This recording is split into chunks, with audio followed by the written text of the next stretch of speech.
You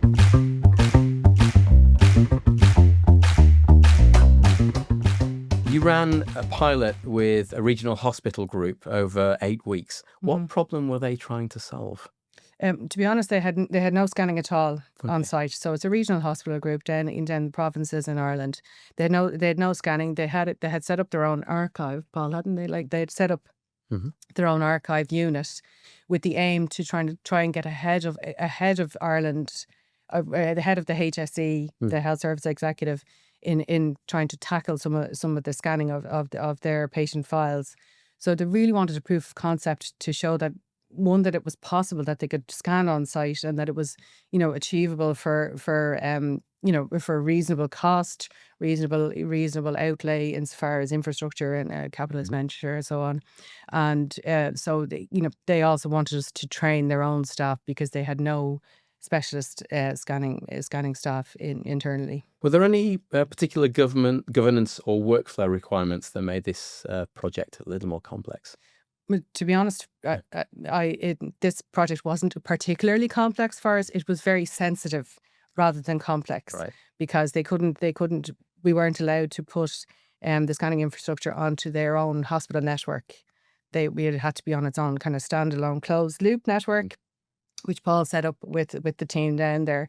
So it was really it wasn't complex insofar as the workflows that we would have in the bureau to scan medical records, or the scripts even that Paul's company have written for us.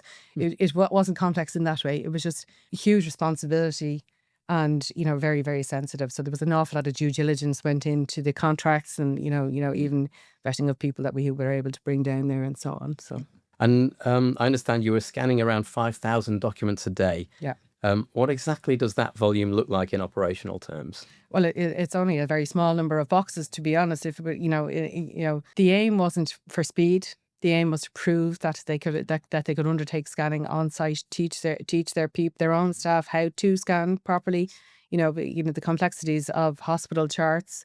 You would get an awful lot more throughput in a bureau than you would on site doing that. So we had a training operator down there for a couple of weeks, teaching them how to properly prep charts, take them apart, scan the different types of documents that will be found within them, traces, forms, and anything like that. And then because all of those files had to be completely reassembled as the way that they were found, it made it a lot slower than we would like from an efficiency point of view. It's the detail and the diversity that took the time. Exactly. Got it. Yeah.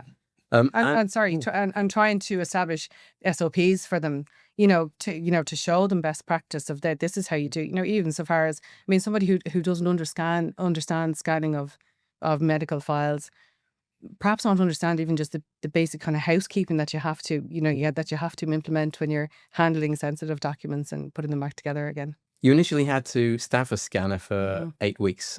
Why was that necessary? It was for training. It was just to train. It was to train them on the software, train them on as I said, the practicalities of actually scanning the physical documents, Yeah. and the sensitivities and what to look out for in all the different types of documents. Because each one would have a different challenge. Exactly. And as you can understand, medical notes, the accuracy has to be 100%. There's no, you've got everything from a ECG report, which is obviously the graph paper. There's all different lengths of documents. So it's not a matter that you can just scan an A4 page. There was a lot of unusual sized documents, and they still had to be accurate.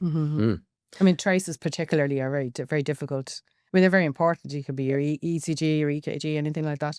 They're very, very poor quality output, because they're designed to be read in real time. They're not designed to be looked at later on. However, you do need them if So, our operator then, he was very good at showing them how to handle those. Because it is, garbage in, garbage out with if a poor quality original image. Yeah. You need to be careful of it. Okay. And what did that early phase teach you about workflow design? It was quite simple, I think. Yeah. It was very, very important. But there were, all the stakeholders kind of got involved, which was really good, I thought.